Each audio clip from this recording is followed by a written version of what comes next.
Okay, if you've been anywhere near a gas station lately, or, even just glanced at your portfolio, you have definitely felt it. Oil prices are absolutely exploding, and it's hitting everyone's wallet. So let's just dive right into this. We're going to break down exactly what is happening, what it all means for you, and give you a clear game plan to protect your finances. Right, that is the number of the day, $110. Oil has blown past that mark, hitting a high we haven't seen in over 3 years. And look, this isn't just some number on a trading screen. It's a shockwave, and it's starting to ripple through the entire economy. The big question is, why now? And what does it really mean for you and me?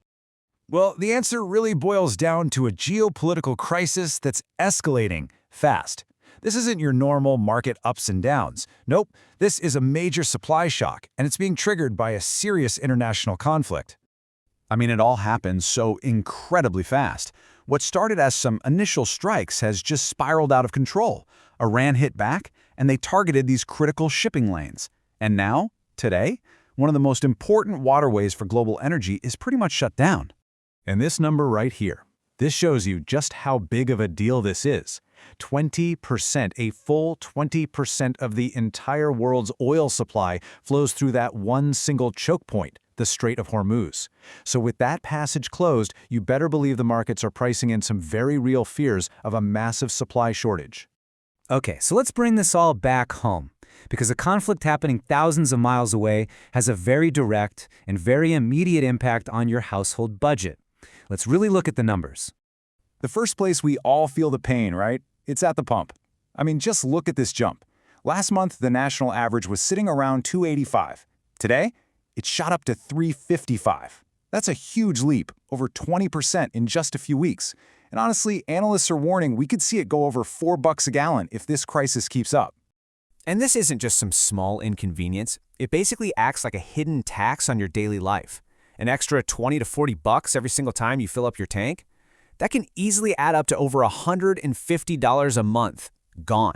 And it doesn't even stop there. Higher fuel costs mean it costs more to ship everything, including your food. So you can probably tack on another $30 to $50 to your monthly grocery bill too. So this squeeze isn't just hitting your wallet, it's also hitting your wealth. The same exact forces that are messing with your budget are creating these huge shifts in the stock market. And we're seeing a really clear split between the winners and the losers right now. So on one side, you've got tech and growth stocks, and they are just getting hammered. Here's why. Higher energy costs are fueling inflation, and to fight that inflation, central banks raise interest rates, which makes the future profits of those high-flying growth companies worth less today. But on the flip side, energy stocks are soaring. I mean, companies like ExxonMobil and Chevron are up over 20%, as investors are just flooding into the sector as a sort of defensive play against all the chaos. Okay, so that's the problem. It's hitting your budget. It's hitting your portfolio. But here's the good news. You are not helpless here. There are some really practical, smart, defensive moves you can make right now. We're going to walk through a really simple 3-step playbook that smart investors use.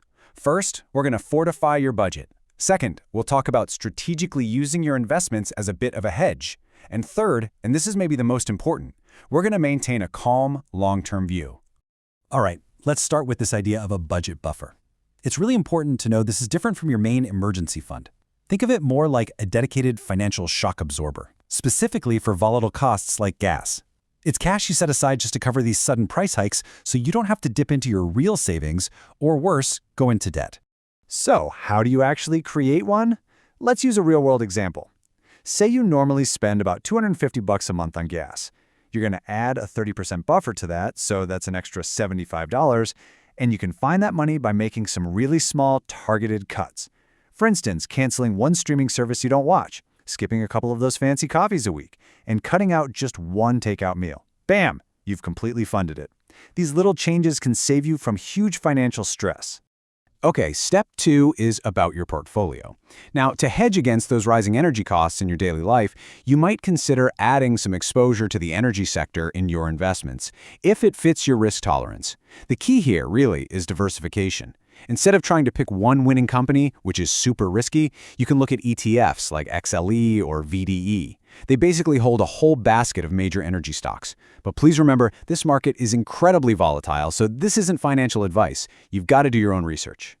And that brings us to our third and honestly our most important move. Stay calm and be strategic. This quote says it all right now. The absolute worst thing you can do is panic sell into all this volatility. Instead of reacting with your gut, use this as a moment to calmly review your portfolio and maybe rebalance it thoughtfully.